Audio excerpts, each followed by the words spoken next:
Good morning and welcome to ILERA EKO Extra right here on Lagos Traffic Radio 96.1 FM. Of course, ILERA EKO Extra is that show brought to you courtesy the Lagos State Health Management Agency, bringing you quality information as well as how you quality healthcare at very, very affordable price. Yeah, quite a blessed day, I must say, on this blessed day of my Lord and Nabi. We wish all our listeners a joyous and peaceful celebration of the Prophet, Holy Prophet Muhammad's birthday. And may this special day bring you closer to your faith, and may you be inspired by the Prophet's teachings of love, compassion, and kindness. And with that I say, my Lord Mubarak. Alright, so today we will be talking World Patient Safety Day. Of course, that will be celebrated tomorrow. Tomorrow, September 17th, every year is World Patient Safety Day.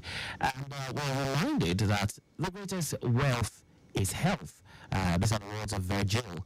So joining me today on the show is a very special guest who, of course, will be, shedding light on that topic. But do remember, we really would appreciate your calls, your feedback, your questions.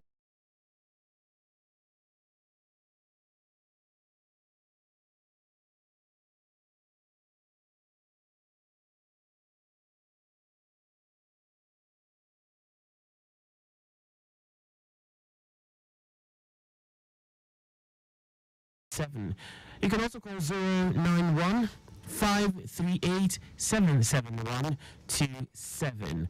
Yes, we would definitely love to hear from you. Of course, as the show progresses, we'll also be giving you traffic updates from our live camera feeds from the control room, and of course from our traffic managers. All right, straight away I will be introducing my guest on the show. Yes, joining me today on the show is Mrs. ILERA Eko. She is the quality team lead at LASHMA. We'll be discussing the significance of patient safety, and of course, we'll definitely learn how we can all contribute to ensure better healthcare outcomes. Welcome to the show, Mrs. Eko. Thank you very much. All right, I hope, that's not that question. We can't actually ask that today because I know the words are quite free. But come to the studio was a breeze for you, I guess. Yes, it was. Definitely. So straight away, we'll be talking World Patient Safety Day.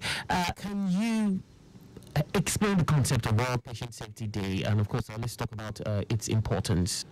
Okay, World Patient Safety Day is celebrated, as you said, on the 17th of September every year. Every year, okay. It's a day to highlight... All over the world? Yes, all over the world. Okay. It's a day to highlight safe healthcare for patients. Okay. A day to look at activities that prevent harm at the hospital. So, sometimes people go to the hospital and they come out with even worse health outcomes. Okay. So today, the day is a day to highlight safety in the provision of healthcare all over the world. Safety in the provision of healthcare services to patients. Amazing. And so let's just localize it to LASHMA. How does LASHMA contribute to promoting patient safety in Lagos? Okay, patient safety is very important to us at LASHMA. Yeah. We work hand in hand with the hospitals. All right. So we do some training for them. All right. Training on infection prevention and control. So how to prevent people from getting infection when they are at the hospital. Yeah. So to keep them safe from diseases at the hospital. We also encourage a culture within the hospital where if there's an error, hospital staff will not be afraid to report it. So, in some cases, people are afraid to say, I made a mistake. To speak up and all that, yeah. So we try to encourage a culture of openness. So if there's an error, you speak up about it, and then the whole hospital team will talk about how to prevent this type of errors from occurring later. We also encourage hospitals to have electronic medical records, because records are very, very important in patient safety. We wonder how, but if a proper record is not communicated, like for instance from the lab, so a lab test is done, and something is positive, and then the record is written by hand, and someone makes a mistake and writes, "Oh, it's negative," and then the condition is not treated. So having an electronic medical record to keep correct information is very important to patient safety. So we also encourage that. Okay. We encourage our hospital staff to also be very open to questions from patients, not to feel like they're interrogating them. And not being hostile and all that, okay? Just being friendly, so that there's open communication, and that will help even identify some errors sometimes. Yeah, so we do that. We do clinical audits also. Clinical audits, what's that about? So we go in, and there's a standard treatment guideline that hospital staff are meant to follow for different conditions. Yes. It's tested, it's evidence-based, so it's meant to be followed to prevent errors. So for like malaria, you do a malaria test, you see the malaria test results, you prescribe type of treatment. So there's a procedure. Yes. So we go in and check that hospitals follow this procedure for different conditions. Yeah. It keeps it safe. If they go out of those procedures, they may miss something, and we don't want misdiagnosis, we don't want errors in diagnosis, we don't want errors in treatment. So we do clinical audits to check that at the hospital. A great one. All right, a quick detour. We take some traffic updates. At this time, I can tell you that that impediment that was talked about earlier around the 9 o'clock hour, talking about the breaking down containerized truck on Eko Bridge towards Alaka, having shaft problem. Well, we were told the owner was still trying to replace the tires. It's still on the ground, but the good news is that it's not really affecting traffic in that, because we don't have so much of pressure on the roads on that stretch at this time as regards the influx of vehicles. So it's still quite good, still on ground. But however, it's not really affecting traffic, so to say. Looking at our live camera feeds, I can also confirm that traffic is looking quite friendly on major parts of town. But it's pertinent to note that I see that we already have queues, and this is somewhere around the Alakbere end, and well, it's taking up a part of the road. But by and large, because not a lot of vehicles are on the road at this time, it's not really affecting traffic, so to say. But we'll keep giving you updates. Of course, you know, traffic is dynamic. If anything changes, we'll definitely bring you up to speed. All right, back to the subject matter. Yes, we're talking about Patient Safety Day, and of course, Mrs. Akan has been taking us to the classroom, giving us a bit of background knowledge as to what this is all about. But okay, so this year, World Patient Safety Day, was Kisomi, pardon that. What's this year's theme? This year's theme and what it represents. Okay, this year's theme is improving diagnosis for patient safety. Yes. Okay, and there's a slogan which is get it right, make it safe. So get it right, make it safe. Okay. Exactly. So get diagnosis right in order to ensure safety for patients that come to seek health care. Okay. So it's a way of emphasizing correct and timely diagnosis for conditions. So that's what we are focusing on this year. Diagnosis is very important. If you miss it, you treat something different. You're treating the wrong condition, and the person will not get better. The person keeps coming over and over again to treat something that you have not even identified. Okay. Yeah, so that's the focus this year. All right, a great one. And that's timely diagnosis. Amazing. But now let's talk a bit about effective communications. I see when we're talking about the ways Lashma contributes to promoting patient safety in Lagos, communication. How does effective communication impact patient safety within, let's say, the healthcare setting? Yeah, like I mentioned before, yes, communication is very important. Communication between health workers, so within teams in the hospital, communication with the healthcare worker and the patient, and even the caregiver. So people can even be family members of the patient communicating with the healthcare professionals. So this helps to prevent errors. Yeah. So, for instance, a doctor prescribes a medication, and they tell you how to take the medication. They tell the patient, and then the family member is sitting there, and then the patient maybe doesn't really understand. The patient should be able to open up and ask questions. Please, doctor, confirm. How am I meant to take this medication? Not feel afraid. So open communication is very important. If a patient cannot ask for confirmation, the person can take the drug in the wrong way. And that's because would have adverse effects. Exactly. So that's the importance of communication. Important communication in terms of hospital worker to hospital worker. For instance, if there's a change in shift, maybe night shift nurses are coming in. If there's a proper handover of one patient to the next person coming on duty, there will be a problem. Okay, I've administered this drug. Exactly. Don't administer it again, or else to be an overdose. So it helps to prevent errors. Sometimes it may seem like oversharing, but it's so important to mention everything. Oh, I did this, I did this, I did that. So don't do it again, or just note that I have done this. So it helps to prevent errors and helps to improve outcomes. So if errors are prevented, outcomes will be better. People's health, they'll get treatments in the correct way, and their health outcomes will be optimal. Okay. Trying to be specific here, can you share an instance or an example of how improved communication has led to better patient outcomes? Okay, I'll give a general example. Okay, so the WHO has a checklist for surgeries. So when hospitals are about to perform surgeries, there's meant to be a checklist. It's very thorough. That if there's meant to be a surgery on maybe the left leg, you must confirm. Everybody must confirm. Okay, I am doing the surgery on the left leg. Everybody must mention it. A checklist, so that you don't mistakenly cut off somebody's right leg instead of left leg. Instead of the left leg. So there's a checklist like that. Sometimes we hear stories about gauze or cutting being left in people. So that type of checklist will prevent that type of error. So the nurses will count the number of. So in such instances where such has happened, it's because they might not have been a check. Exactly. So they can check for even down to the number of cutting swabs.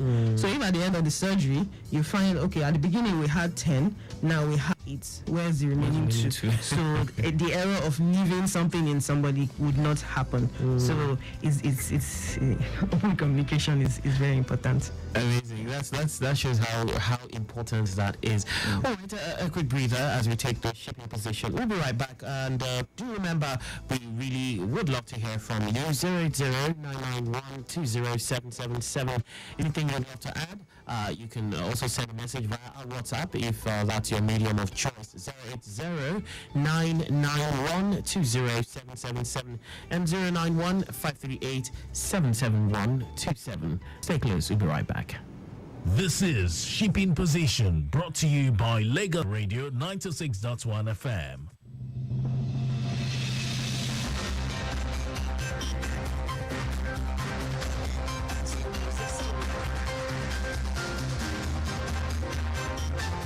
Thirteen ships laden with petroleum products, container, and others are expected at the Lagos Ports Complex today.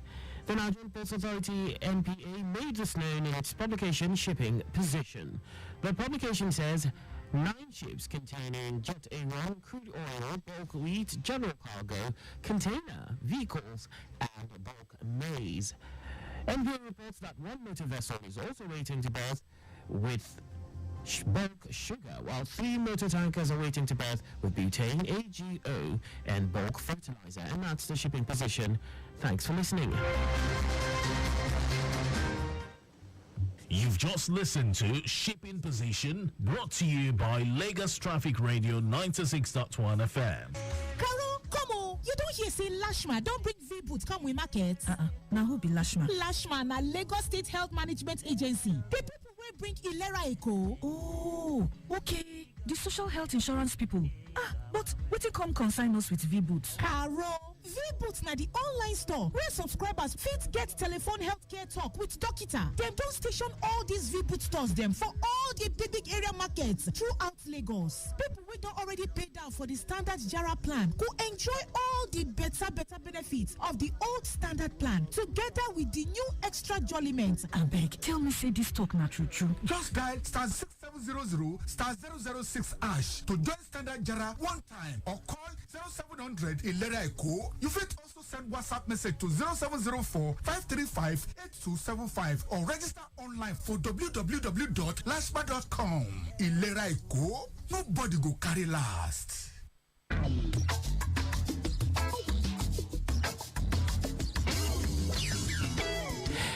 Lagos Traffic Radio 96.1 FM, and it's ILERA EKO Extra, and we have been talking World Patient Safety Day today. Of course, Mrs. Olawale Akan, Quality Team Lead at LASHMA, has been doing justice to this topic. And, we've talked about the concept of World Patient Safety Day. It's important how LASHMA is contributing to promoting patient safety in Lagos. We touched a bit on the key initiatives that LASHMA is implementing to enhance patient safety. And of course, Mrs. Olawale was able to, talk a bit about of how effective communication impacts patient safety with a very, very interesting example, and I'm sure, for those of us who are listening, you definitely are learning a lot. And at this time, I would want to just ask this question. Now, Mrs. Kinsoni, you talked about communication on different levels. You talked about patient to the doctor, the healthcare professional, then to colleagues, the doctor to the doctor, or the nurse to the nurse, and all that. But on the part of the patient, how can patients actively participate in, ensuring their safety during medical treatments? Okay, safety, communication is very important, especially for the patients. So we would encourage patients to ask questions. Feel free, don't be afraid. There's always that, I don't know, maybe it's just me. I feel there's this superior type of mentality. I see it a lot when, people want to ask questions from, say, the doctor, and the person has this mien, maybe they feel the person will not understand when they explain to them. How do we go about that? Still ask. Because we don't ask, we don't know. So just try it. Just ask. Ask in a simple way, like, can I please understand this? Don't come like an attack, or else it will degenerate. Just show that you are trying to understand what is going on. And in most cases, the doctors and nurses will tell you. They will explain what is going on. They'll say, I don't understand this. Please explain this to me. Or these drugs that I have, how am I meant to take it? What's the effect? Or this condition that I have. It's very important for patients to actually know what condition they have and how to treat it. So you can ask, this condition I have, can it be treated? This condition, just like a relationship, an open relationship, just try. You never know. Yeah, well, just try, because I'm sharing a personal what I witnessed, so to say. So I guess the woman was given medication, and she was asking the doctor, she was coming out of the so like, doctor, this, but he was like, Mama, just go and take the drug. Take it, and I guess she was concerned because apparently that particular the new the medication she wasn't used to. So probably the doctor had changed it due to a certain reason which she was not privy to, and she wanted to know. Well, maybe he had looked at the fact that, I don't know, maybe if you take time, maybe his workload or something. Yes, workload actually does affect how communication works, but at LASHMA, we also do trainings too for healthcare professionals. Yeah, that will also help. Be open to your. They are not asking because they want to disturb you. They're asking because they want to know, and it's for their safety. So we do some trainings for them, and we also encourage them in terms of their workload. When they are tired, it can be exactly. So we speak to them about arranging their workload very well. In some cases, yes, it's a gradual thing. Things will improve gradually. Yes. So yeah. So I still encourage patients to ask, no matter what. Ask. It's best to know and be safe. Yeah. So, communities, individuals, and also the healthcare organizations, let's talk about their role. What role can they play in supporting patient safety? I'm talking beyond World Patient Safety Day.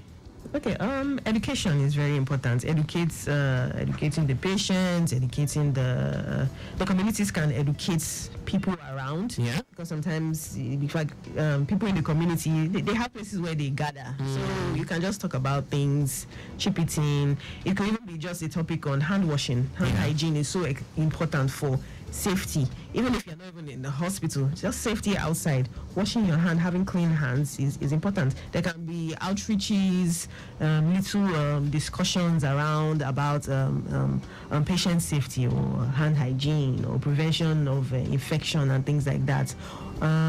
In the hospitals too, consistent training.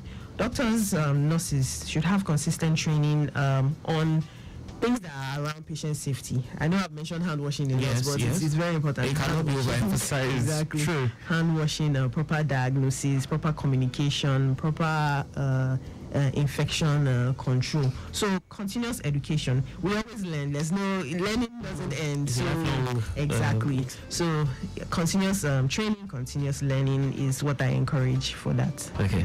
Now, is there any way you feel, or how can you advise?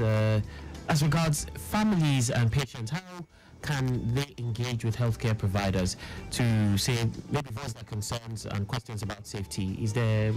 Yes, we encourage hospitals to have a feedback mechanism. Okay. Anonymous. It doesn't even, you don't need to write your name. You don't need to write your name. Okay. So there's a suggestion box, or it could be electronic, depending on what the hospital decides to do. Okay. So we always we always encourage them to put it in a place where people can see it. Conspicuous. So exactly, you just write it and put it in there, and then when you get the feedback, you work on it.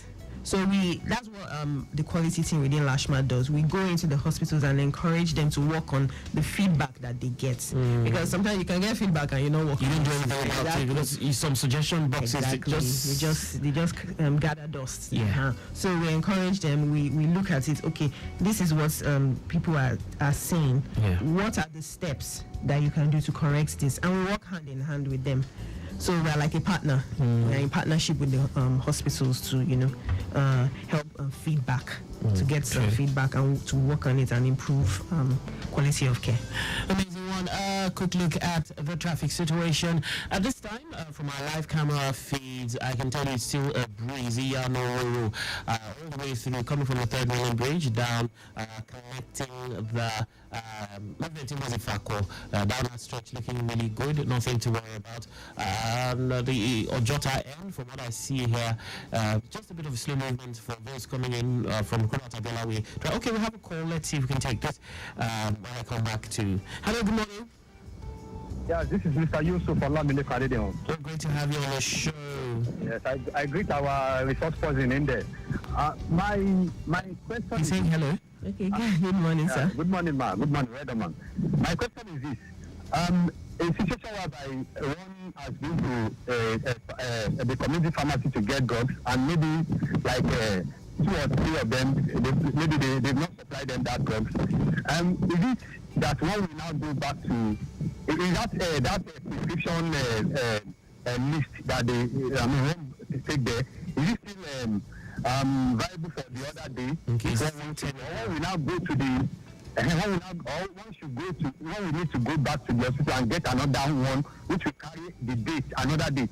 Or when we just use it, because it's like that thing is not clear to me. Okay. I guess you understand the question. Thank you so much, Mr. Yusuf. Please listen over the radio. Thank you. Quite an important question. So you get...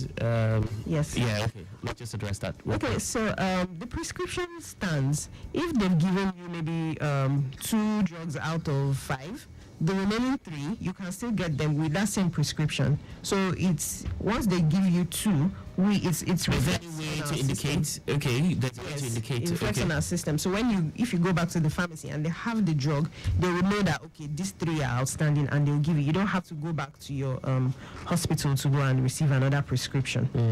All right. Mr. Yusuf, I hope that helps. And yes, he was talking about, okay, what if you go the next day? So is there like some sort of maybe timestamp on the prescription or anything? No, it's electronic. It's So electronic, once the prescription is issued, Yeah. and maybe part of the drugs are taken, those 3 are still, maybe 2 are taken, the 3 that are pending are still on that prescription, and you can still get it with that same prescription because we Right. have a record of it. Yes. Okay, so now with this, let's talk about common misconceptions, and we'll give a bit of advice. What common misconceptions about patient safety, more or less? Which of these would you like to address? Okay, common misconception. People always think it's just the healthcare providers' Responsibility to keep the patients safe. The patients and their caregivers, their family members are also important in the whole chain. So, for instance, somebody is on admission and then a drug is about to be administered, and then it may not even be the patient. The patient is sick. It may be the family members say, wait, somebody had already come to give medication maybe about 5 minutes ago. Is this an error? Yeah. So it's not only the healthcare workers, it's also the caregivers, the patient. The patients who can see errors, speak up and say, or the patient can say, I complained about this. I don't think it was noted, or something like that. So it's not just healthcare workers. It's also the patients and even their family members that are important. So people always think, it's only the hospital that has to keep everybody safe. It's everybody. Everybody's duty. Yes. I'll do it hand in hand. All right, so Mrs. Akizami, as we wrap up, what advice would you like to convey to our listeners about Patient Safety Day? I would advise that we speak up. If we see anything, don't be afraid. It's your safety that is important to everybody. So speak up, open up, ask questions. Don't be antagonistic. Just be friendly. You and your healthcare professional should be like friends. So know them, just speak to them, and just express all you are going through, and they can help you. The more information they have, the better they can help you. So and as for healthcare providers, be open to questions. It's a relationship, so advice for both sides. So feel free. Yes. Thank you so much, Mrs. Akizami, for shedding light on this important topic of patient safety. Yes, we're looking forward to many more editions of the show. Dear listener, remember, safety is not equal, it is standard. And let's all strive to prioritize patient safety as well as create a healthier community. A big thank you to Victor Terry. Also, a big thank you to Adenka Bongbade, PAO, Public Affairs Officer, Lashma. Till we come your way next week, of course, remember to tune in same time next week for more insightful discussions on ILERA EKO Extra. And one more time, I'll not forget to say Maulud Mubarak once again to our Muslim listeners. And of course, for tomorrow, happy World Patient Safety Day to all. Till we come your way, same time, same station, next week. Remember, your health is your wealth. Catch yourself on board ILERA EKO. Bye for now. My name is Akan Usen.